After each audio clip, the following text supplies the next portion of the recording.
All right, old school NBA fans, self-researched NBA facts. Got another video for you. As always, thanks to anybody who watches my videos, subscribes to my channel. I really appreciate it. I see I got quite a few new people coming in here. Welcome. Hopefully you guys enjoy the videos of, like I've said many times, this is the channel of debunking media narratives, okay? Not giving wild takes, and trying to give good, honest comparisons. I know you're biased towards Jordan. In almost every situation, though, Jordan just emerges, if not the top, one of the top. So give me a scenario where Jordan is weak at. You know what I'm saying? Like, where's the weakness? What do you got? Team-wise, I mean, I've covered so many videos about Jordan's competition in the 80s, his teammates in the 80s. I've done so many about that. And you want to hold it against him, fine. You can do that. But then you really got to hold it against pretty much every other player who's ever played.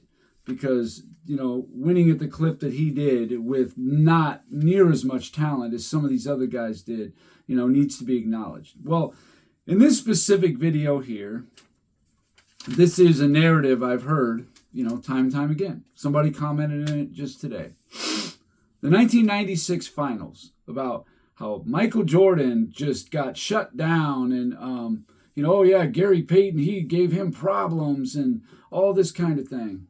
Okay, we'll take a look at it. Now, I would acknowledge that Gary Payton was a tough matchup, no doubt about it. He was Defensive Player of the Year, 9-time first team all defense in a row. One of the best defensive guards the league's ever seen. He's probably top 5 or 6 best defensive guards the league has ever seen. I would say that's probably, pretty accurate. So it's not like Gary Payton, it was, just some guy. You know what I mean? He wasn't Craig Elo. Let's just say that. Well, when you look at the 96 finals, what jumps out at me is, all right, in game 1, it's pretty well known that Hersey Hawkins had the primary defensive assignment, right? Okay. So against Hersey Hawkins in game 1, Michael Jordan went 9 for 18, 28 points, shot 50% from the field. He was 9 of 10 from the free throw. So he had a good game. He had a very good game. The thing that jumps out at me right away, though, is he didn't shoot as much as he normally does. He's typically shooting in the mid-20s for his shots. That's something right away jumped out at me. In game 2, Jordan goes, also guarded by Hersey Hawkins. He goes 9 for 22, 40.9% from the field, only 10 for 16 from the free throw line. That's not a very good game, especially by Jordan's standard. Now, you got to keep in mind that Seattle was a very good defensive team. They were number 2 in the NBA, a team that won 64 games. Okay, this was no ordinary team. They had very good wing defensive players. Detlef Schrempf was a good defensive player. Gary Payton, obviously. Hersey Hawkins was solid. They had other guys like Vincent Askew and David Wingate that were known for, defenses, their better side of the ball. And Nate McMillan didn't play much at all. But here's another guy who made a bunch of all defenses. And they had a scheme, again, keep Jordan out of the paint. Keep Jordan out of the paint. It's the same scheme that the Pistons ran in the late 80s, the same one that the Knicks ran in the early to mid 90s. It's just that was the strategy employed of how to beat the Bulls. But if there's other complementary pieces around him, then you're going to give them a lot easier, easier shots, high value shots, basically. What do they call high percentage shots, whatever. And if you got guys that can make them, then yeah, you're gonna get beat almost certainly, and that's what happened. But in game 3, Jordan was 11 for 23, 47.8 from the field, 11 for 11 from the line. Now that's a pretty good game. 11 for 23, yeah, on its face, like, yeah, it's still under 50%. Okay, whatever. But that was also the start of what was kind of the defensive era. And Jordan basically wrapped up the series and the finals MVP right there. Regardless of what Nick Wright will tell you, this series was over. In the first half, Michael Jordan went 9 for 18 for 27 points. All right, he had, I think he had 1 3-pointer, I think it was, and he had 8 free throws. I'm pretty sure. Actually, I think he had, he was 8 for 8 from the line in the first half, 9 for 18, and one of those was a 3-pointer. That was it. It was ball game. He had 27 points in the first half. They're up 3-0. They were up by, I think, 21 points, or maybe it was worse than that, like 24 points. I saw it not too long ago. It was a wrap. The series was over, what anybody wants to say. However, Seattle was a good team, and they were not going to be swept, and they were at home. They had some pride, obviously. Now, in that first half, not that it makes any difference, Michael Jordan did shoot one right on Gary Payton that went in, but they called it a shot clock violation. But if you look at it closely, the ball did just leave his hand. If we had replay, it would have been a basket and all that. And in Game 3, Gary Payton only guarded Jordan for 2 of his shots. Jordan was 1 for 2 against Gary Payton. He was 2 for 3 against Detlef Schrempf, 2 for 5 against Hersey Hawkins, 2 for 5 against Vincent Askew, and 2 for 2 against David Wingate. Not that even matters. Okay, so in Game 4, Gary Payton's all fired up. You heard it in The Last Dance. I'm guarding him, coach, no matter what you say. Okay, the Bulls are up 3-0. Now, do I want to say they relaxed a little? Probably did to a certain degree, but Seattle was playing as if their life depended on it, because it did. Michael Jordan has a bad game. No way around it. 6 for 19, 31.6%, 23 points. He was 11 for 13 from the line. So, that was decent at least. It kind of salvaged his line. But, again, he only took 19 shots. He just took fewer shots than he's accustomed to, because he would have had to force them, because what the strategy was, keep Jordan out of the paint. When he went into the post, Gary Payton was trying to deny him the ball. Watch the series. He wanted to deny him the ball. But once Jordan got it, Payton was there one-on-one if he was going to shoot a jumper. But as soon as he put the ball on the floor, immediately, here comes Detlef Schrempf, Sam Perkins, Sean Kemp. Somebody else was doubling him if he put the ball on the floor. Watch the series if you don't believe me.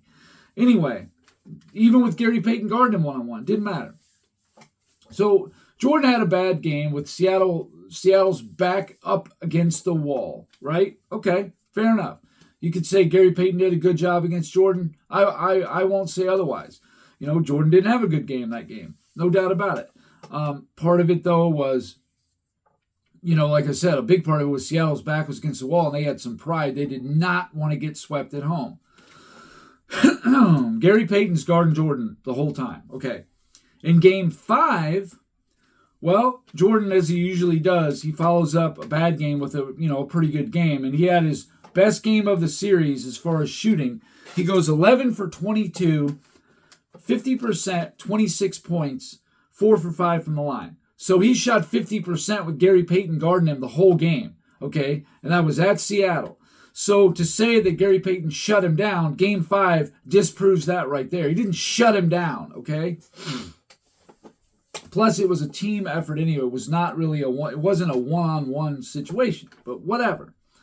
All right, in Game 6, Jordan had his worst game of the series, no doubt about it. It was Father's Day. Possibly that was on his mind. That's what he claimed. All right, maybe. He goes 5 for 19, 26.3%. One of the worst games of his whole career. I did a video on that. He only had 4 games under 30% in the playoffs. This was one of them. 22 points. He was 11 for 12 from the line, which kind of salvaged his line, but he was still, pretty aggressive. He got fouled a lot. That's what I'm saying. He shot 10 free throws in Game 1, 16 in Game 2, 11 in Game 3, 13 in Game 4, 5 in Game 5. That was, of course, his best shooting game. And then in Game 6, 12. So he was shooting a lot of free throws. For the series, Jordan was 27.3 points per game, about 3 points below his season average, 41.5%, definitely below his season average. He was 56 for 67 free throws, which is 83.6%, which is basically right in line with his career average. Okay, so Jordan didn't have his best series, but it wasn't like it was horrendous, okay? Now, Jordan had other series where he didn't shoot great either. So does that mean somebody shut him down? How about 1987 against Boston? Jordan averaged 35.7 points per game on 41.7% shooting, almost identical. He was 35 for 39 from the line, 89.7. They employed the same strategy: keep Jordan out of the paint, make him shoot jumpers with Dennis Johnson guarding him on the perimeter. Dennis Johnson was first team all defense. Okay, whatever. He didn't have a good shooting game, and Jordan didn't have the complementary pieces either, so it was probably a lot easier to key on Jordan in 87. No problem. Okay, 1993 Eastern Conference Finals against the Knicks. Jordan shot 40%. That was worse than either one of those series. And he averaged 32.2 points per game. He shot 86.8 from the line. So did John Starks shut Jordan down? I don't think I remember seeing that. No, the same strategy. If Jordan puts the ball on the floor, another player immediately goes to double him. That was the strategy. You just watch the damn games if you don't believe me. It wasn't like he was being guarded one-on-one by a player and Jordan just couldn't do anything with him. That's just not what happened. 1997 Eastern Conference Finals, Jordan's worst series in the playoffs. He goes 30.2 points per game, which whatever, but he shot 38.7%. He was 43 of 50 from the line, 86%, so he shot the free throws fine. Why did he shoot only 38.7%? I mean, that's not good at all. Well, was it Dan Marley that shut him down? He was the backup two guard. You always saw him destroy him 4 years earlier in the 93 finals, so that wasn't it. Was it Vashawn Leonard? Was it Tim Hardaway? He just couldn't do anything with them? No, it was a team concept. Once you got past your guard, you had P.J. Brown, a perennial all-defensive power forward, and Alonzo Mourning in the paint to deal with. Exactly, not that easy to deal with. So what I'm saying is this isn't one player shutting Jordan down, okay? Like, you have no problem saying stuff about, he played against Jeff Hornacek. Jeff Hornacek was a good player, okay? And he did okay against Jordan, at least on the perimeter. No, he didn't have the athleticism to stay with Jordan, but neither did a lot of guys. Gary Payton didn't. They relied on that help.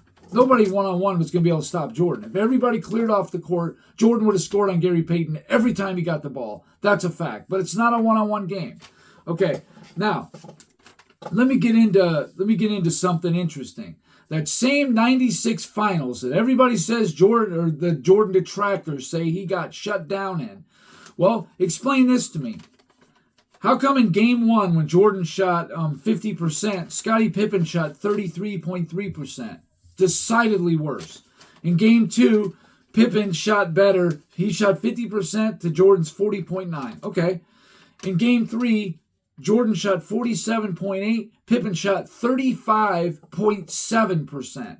In Game 4, Jordan had a bad game, 31.6. Pippen shot 23.5%. In Game 5, Jordan shot 50%.